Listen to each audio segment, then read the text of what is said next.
മസാല സ്റ്റാറാണ് ഇന്ന് നമ്മൾ തയ്യാറാക്കിയത്. ഓയിലി ഫുഡൊന്നുമല്ല. അപ്പോൾ ഇതിനി എങ്ങനെ തയ്യാറാക്കാമെന്ന് കൂടി നോക്കാം.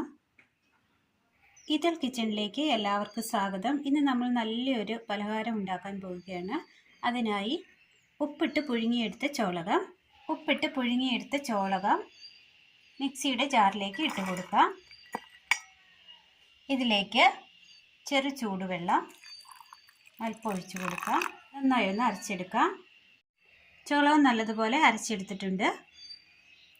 ഇതൊരു സൈഡിലേക്ക് മാറ്റി വെക്കാം. മിക്സിയുടെ ജാർ എടുത്തതിന് ശേഷം അതിലേക്ക് തേങ്ങ തിരുമിയത് ഇട്ട് കൊടുക്കാം.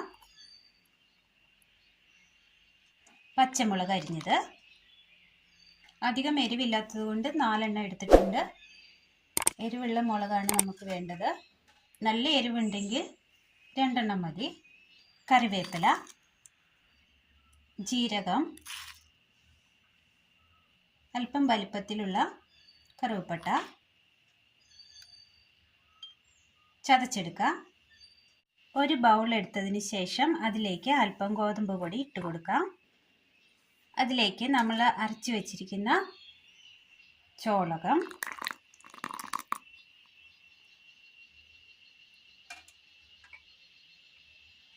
ചതച്ചു കൊണ്ടുവന്ന തേങ്ങാക്കൂട്ട്,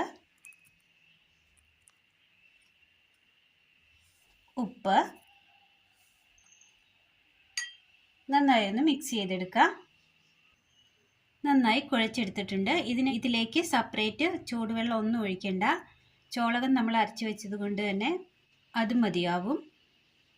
ആ ഒരു വെള്ളമേ നമ്മൾ വെള്ളമായിട്ട് ഒഴിച്ചിട്ടുള്ളൂ, അല്ലാതെ ചൂടുവെള്ളം ഒന്നും ഒഴിച്ചിട്ടില്ല. ഇത് കുഴയ്ക്കുമ്പോൾ തന്നെ ഇതിൽ നിന്ന് നല്ലൊരു സ്മെല്ലൊക്കെ വരും. കറുവപ്പട്ടയുടെയും ജീരകത്തിൻ്റെയും ഒക്കെ സ്മെല്ല് വരും. കുഴച്ചെടുത്ത മാവിൽ നിന്ന് അല്പം എടുത്ത് ഇതുപോലെ അല്പം വലിപ്പത്തിൽ ഒരു ചതുരം ആക്കിയെടുക്കുക. ശേഷം അതിന് സെൻറ്ററിലായിട്ട് ഇതുപോലെ ഒന്ന് അമർത്തി കൊടുക്കാം. 4 സൈഡും.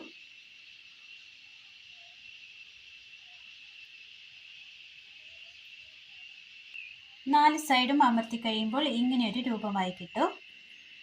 ഇതുപോലെ എല്ലാം ഒന്ന് തയ്യാറാക്കിയെടുക്കാം. എല്ലാം അങ്ങനെ തയ്യാർ ചെയ്ത് എടുത്തിട്ടുണ്ട്. ഇനി ഇതിന് സെൻറ്ററിലായിട്ട് കറുത്ത മുന്തിരി ഓരോന്നായി വെച്ച് കൊടുക്കാം. മുന്തിരി വെച്ച് കൊടുത്തിട്ടുണ്ട്. ശേഷം ഇഡ്ഡലി തട്ടിലേക്ക് വെച്ച് കൊടുക്കാം.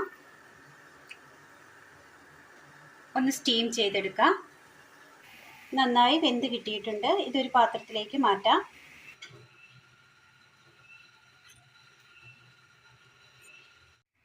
അങ്ങനെ അടിപൊളി ടേസ്റ്റ് തയ്യാറാക്കിയെടുക്കാൻ പറ്റിയ മസാല സ്റ്റാർ റെഡി ആയിട്ടുണ്ട്.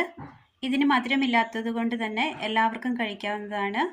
ഡയബറ്റിക് പേഷ്യൻസിന് പേടി കൂടാതെ കഴിക്കാൻ പറ്റിയതാണ്. സ്പൈസിയാണ്. തുടർന്നും എല്ലാവരുടെയും സപ്പോർട്ട് പ്രതീക്ഷിക്കുന്നു. കാണുന്ന മാത്രയിൽ ഒന്ന് ലൈക്ക് അടിച്ചു പോകാൻ മറക്കരുത്. അപ്പോൾ ഇന്നത്തെ വീഡിയോ എല്ലാവർക്കും ഇഷ്ടമായി എന്ന് വിചാരിക്കുന്നു. ഇഷ്ടമായ ലൈക്ക് ചെയ്യാനും ഷെയർ ചെയ്യാനും സബ്സ്ക്രൈബ് ചെയ്യാനും മറക്കരുത്. താങ്ക്